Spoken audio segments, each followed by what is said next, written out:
Hello everyone and welcome back to another video. 2023 was very busy for me and I like to say that I enjoyed it very much. But here's a list of my top 5 anime that I watched in 2023. And to set some ground rules, I'll only be talking about anime that came out last year and only shows that I have watched. There are surely a ton of great anime that I missed out there, so please leave recommendations for me in the comment below. With that out of the way, let's get right into the list. Number 5. Shangri-La Frontier. This anime follows a video game player who only likes playing trash video games, and he really enjoys it. He enjoys challenging himself to play very bad games where the AI is terrible, enemies are unfair, or the game is full of game-breaking bugs and glitches. After finishing a trash game, he is told to give a god-tier MMORPG a try, and here he finds what it's like to play an actual good game. Using his experience he has obtained through playing all the trash games, he embarked on a fun adventure in captivating world that is Shangri-La Frontier. I would recommend this to those who just love watching a fun anime that had video game elements in it. Also, the opening is a certified banger, and you know, to me, that's always a big plus.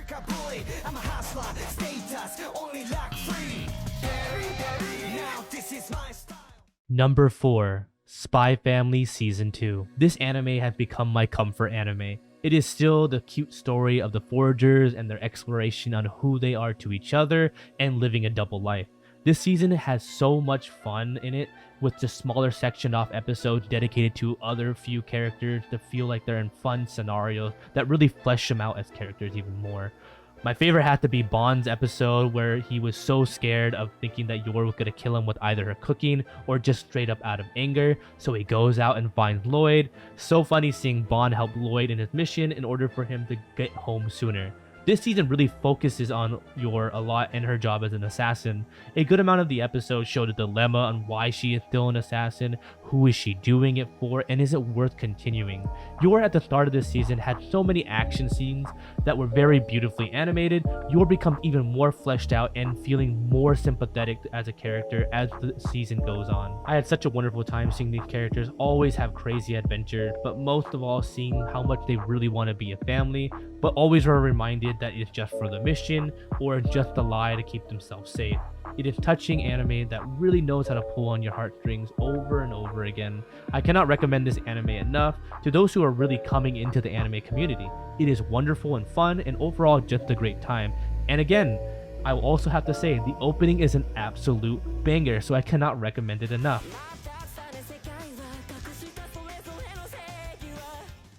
Number 3. Zom 100. This anime was on my radar when I first saw the manga popping off and then the anime announcement. I first noticed the amazing art direction that they were going for, and I knew I would be watching it. The anime follows a young man, Akira, who has such a bright look on the world when first starting his job, and then slowly get drowned into overworked and underappreciated workforce that he just finds himself stuck in. When a zombie apocalypse outbreak finally happened, it seemed that he had the opportunity to finally live his life. It is amazing to see how much color is brought into the zombie anime, so vibrant, so colorful, where I feel the zombies are just an environmental factor and it's the fun that I should be focused on. Seeing the different perspective of other characters and how they survive in the zombie apocalypse world is just so much fun to see. Akira creates a bucket list for him to do before he becomes a zombie, and I find it interesting the range of these goals on that list, from riding a motorcycle to traveling around the country, showing that the goal can be literally anything. It wouldn't be complete without my little review of the opening, but holy shit, this is a banger and got me singing on just the second watch. It was so much fun and catchy to see the opening change midway through the season. It was just insane. The color, the upbeat music made it just so much all around certified banger.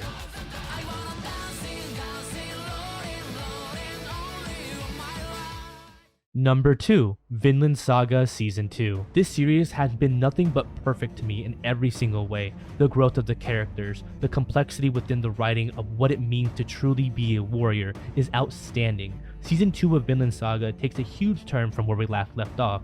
Thorfinn goes through a huge crisis of not wanting to live anymore and carrying the weight of all those he has killed. Seeing Thorfinn come to terms with that, what he had done, and moving forward to a place where there's no need for war, it's just inspiring. It is a long journey though. Thorfinn has to understand how to farm during his time as a slave. It isn't until the battle breaks out on the farm where it looks like everything had been built up to this and really shows the cycle of violence, war, and the true meaning of being a warrior. Vinland Saga has to be one of the greatest manga I've ever read, and this anime did not disappoint me at all. Thorfinn's story is a story of war, humanity, love, and understanding.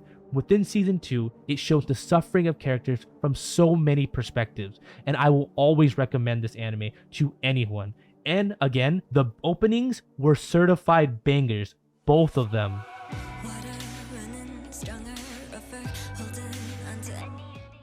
Before we get into the top anime, I just want to give my honorable mention. First off, Attack on Titan, the final episode. Okay, don't get me wrong. I loved it so much, but it was a quick hour-and-a-half episode, and I was really waiting for this for about a year and a half. I really wish it just ended with a whole season or just a whole movie, not just 2 long episodes that were so far apart. Mappa, give your animators a break. Another honorable mention will be Hell's Paradise. I really love the story and the characters within the anime. I felt like it was building up to something for the next season, but overall I really enjoyed the fight, the dynamic characters. Gabimaru has to be one of the most badass but compelling characters in this anime. After the little doubt dropping at the end, it really showed that the story has more to give. My last honorable mention will be Mashal. This anime is literally Saitama went to Hogwarts. It is a funny anime that's a real good time with its main characters. Mashal is forced to go into a magical school where he needs to beat his way through magical wielders to save his father figure. It's a fun anime that just knows that it's not taking itself too seriously all the time. It does have badass moments, but it really is just a fun, good time as well. For my top anime of 2023, it is obviously going to be Jujutsu Kaisen Season 2. And before I go any further, I want to address the issue with the development of this anime. MAPPA higher-ups are being super greedy in the expense of the animators. I understand I don't know the work culture of Japan very well, but I do know that people deserve to be treated like people and not forced to have terrible working conditions and even worse scheduling. I will always thank the animators over MAPPA as a whole. So, with this little bit of time, I would like to thank all the animators that came together to make Jujutsu Kaisen the absolute masterpiece, and it's a shame that we couldn't see your true vision of what you really wanted to give to the fans. And with that being said, thank you very much. Now, why is Jujutsu Kaisen Season 2 my anime of the year? Well, to put it simple, the anime is better than the manga. Let me explain, so keep your pitchfork down for 1 second. The anime expands on details and gives us extended fights that honestly I didn't know I needed. I'd love to see more dynamic paneling, the camera angles when the fights are currently going on. Looking at Gojo's past arc, it is so nicely paced, and on top of that, such clean action. Toji is an absolute beast. I will say it again, without Toji, a lot of what happened in today's Jujutsu Kaisen world wouldn't have happened. Seeing the artistic approach of Gojo's Hollow Purple was just beautiful. It felt so much weight was given to it. Seeing the breakup scene with Gojo and Geto was way more impactful than I remember. Seeing how conflicted and upset Gojo is, and yet Geto being calm because he knows this is the path he has to go down. Now we get to the Shibuya arc, and oh man, was it everything I knew I was gonna get and more. Surprisingly, I really enjoyed Mechamaru's fight a lot more in the anime than I thought I would.